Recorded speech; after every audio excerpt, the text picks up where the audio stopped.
The third eye of the word of vengeance.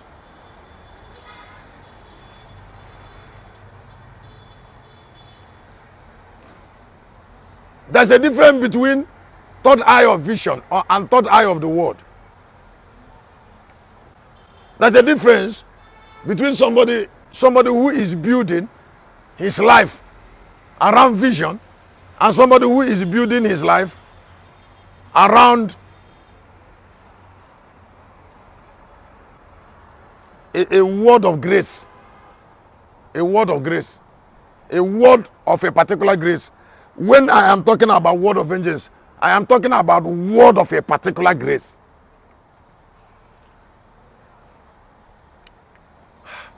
There is something that I mentioned and I won't forget it. It's not connected to this, but I would like you to listen to 40 of the book of Genesis. You get something from it. There is a particular technical word that gave Pharaoh, that Pharaoh used to express one of the values that brought Joseph to the throne. It's a technical word. And I'm going to read it so I can show you what is called technicality in expression. Why the book of some people don't bless some people? Why some people who write book or speech, their book doesn't bless too much, or their speech does not bless too much? Because they don't know technicality in talking or in writing. That is using accurate lexical word to explain exactly what you want. You see, words are like chariot. Now they are like chariot. You have to get an extra chariot to convey your inspiration. Now, if you use a wrong lexicon, it gives what you're writing a wrong interpretation. So when somebody is a writer, he reads, he studies lexical words that's associated, like when you're talking about rapture, and you're writing about rapture, you have to use an accurate lexical word that's associated with the subject you're talking.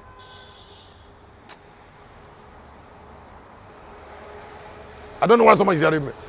I said you have to study around it to know there is, you want to write about rapture, you don't know about apocalypses, you don't know about eschatology. Now some of those things are end time events. You don't know about revealing, you don't know about appearing. Those things are exact technical words that are part of the component of that part of heading, that it helps you to bring an inspiration lexically what you are talking about. So I want to give you an example from 41 of the book of Genesis.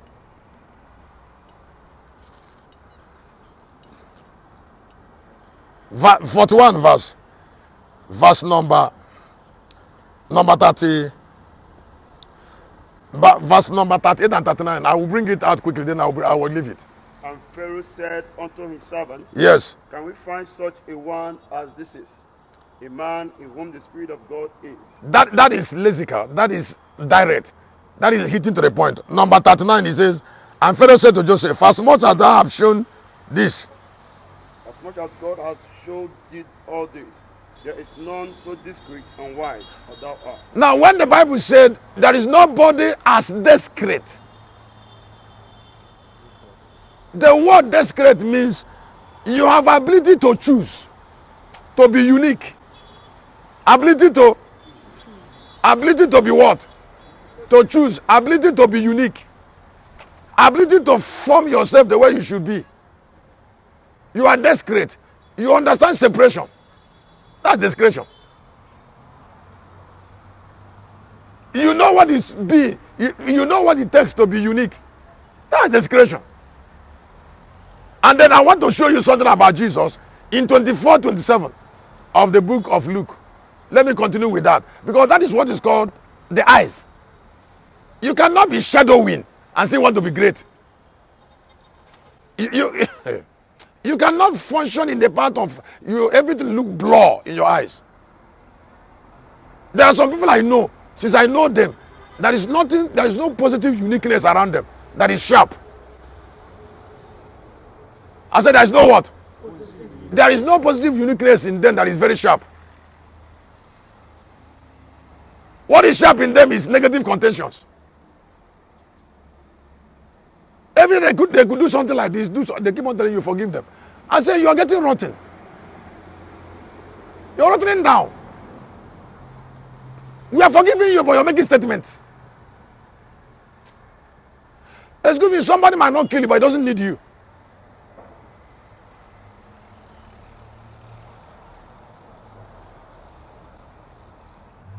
That he has not killed you does not mean he needs you.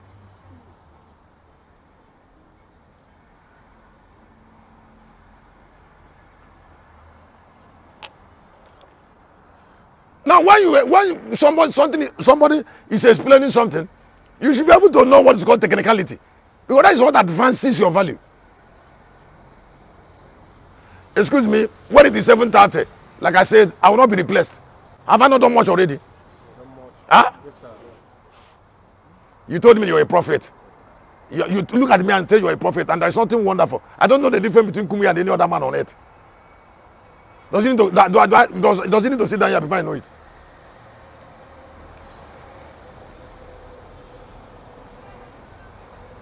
When Esther sat down there, she knew that those girls that came there with chewing gum and with long lipstick and all that will never be queen.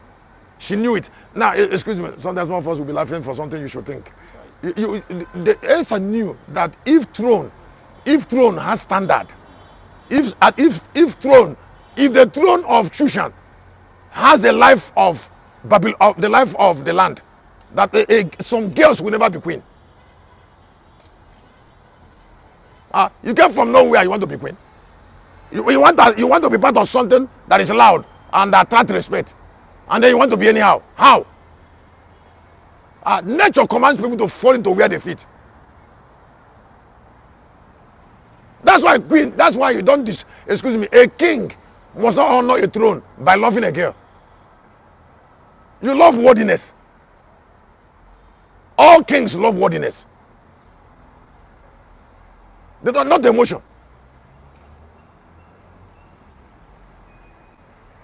You can't build royalty on love.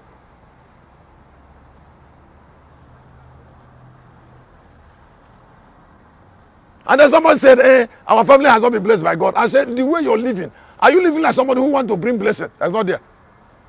Can that cat attract anything that can change the family?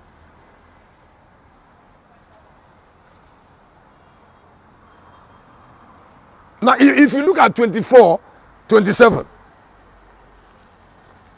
of the book of Luke, And beginning at Moses and all the prophets, he expounded unto them in all scriptures the things concerning himself. went to Moses, he went to the prophets. Discretion made him to take some things, not everything.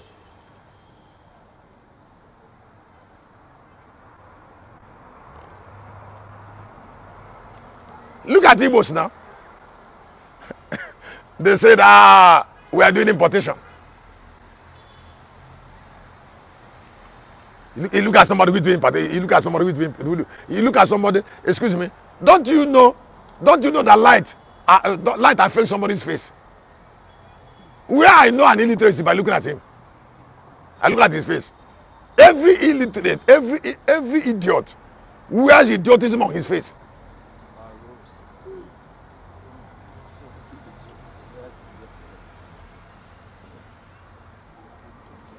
From the way an idiot looking at you, I only know he's an idiot.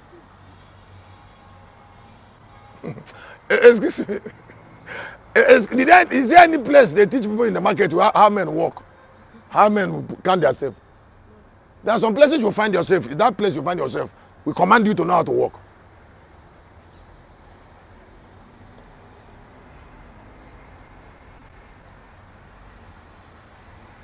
If we command you to question your character, the environment compels you.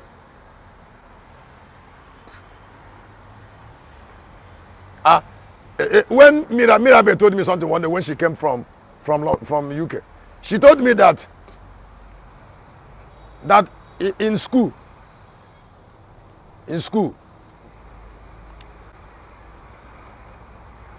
when they employ you as a teacher in a school where they are teaching children,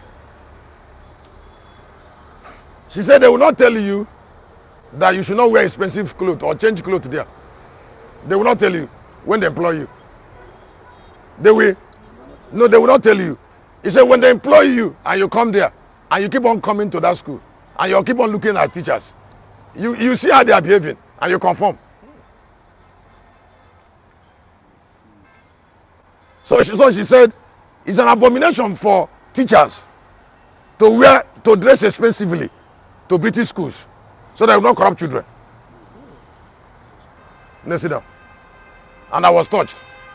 She said that she told me that they didn't teach it to her. That she simply came into that place, and as while she watched them, she saw that this is how it is.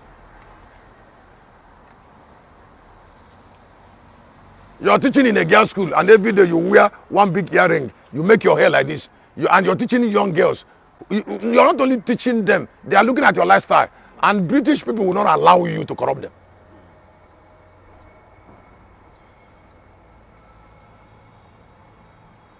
I said they will not.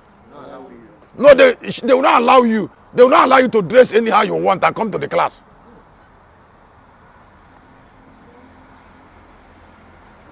Ordinary school. They are not. It's not a church.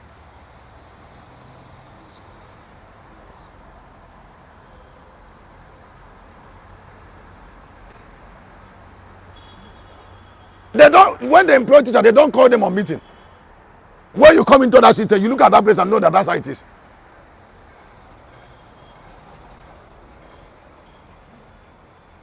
That you will not be if you wear this clothes now. Next morning you wear another one. Next morning you wear another. They won't take it. When you come there, you will know that it's not even accepted. So all the people that when somebody have the third eye of the word, or when you start a serious relationship with God, the spirit that you're relating with makes you to understand that things it doesn't take. And that spirit must not tell you that direct. The spirit will reveal will tell you what you are for, and tell you that that they believe that you should know that why that thing you are part of, what it will not accept. Now trying to find it and keep on doing it is stupidity. Telling you that has gone far. The girl told me that they don't tell them. They believe you should see it. How much more when they have gone far to even tell you?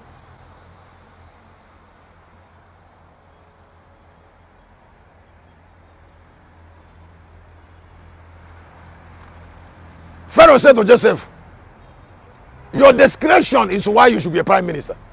Your discretion. There are people that when I see the way they spend money, I know they will never do anything with being rich.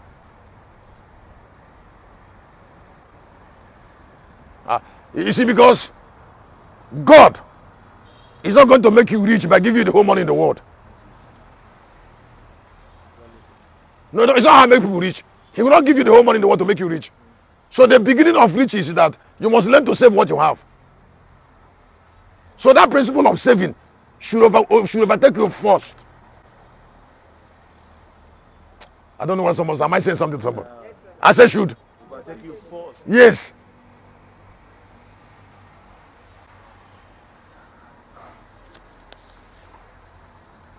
The ancient desolation that ruins the abundant minds of fallen men.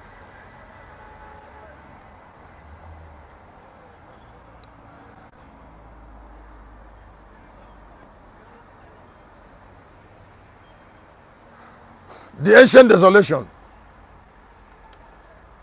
that ruins the abundant minds of fallen men. Now, when you hear poverty, when you see poverty in the background, what poverty represents is abandonment of mind.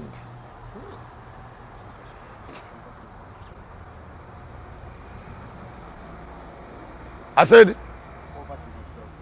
represent abandonment, that is desolation.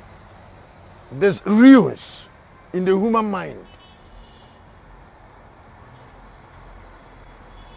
terrible illiteracy, darkness, unforgivable darkness that emanates from mental abandonment.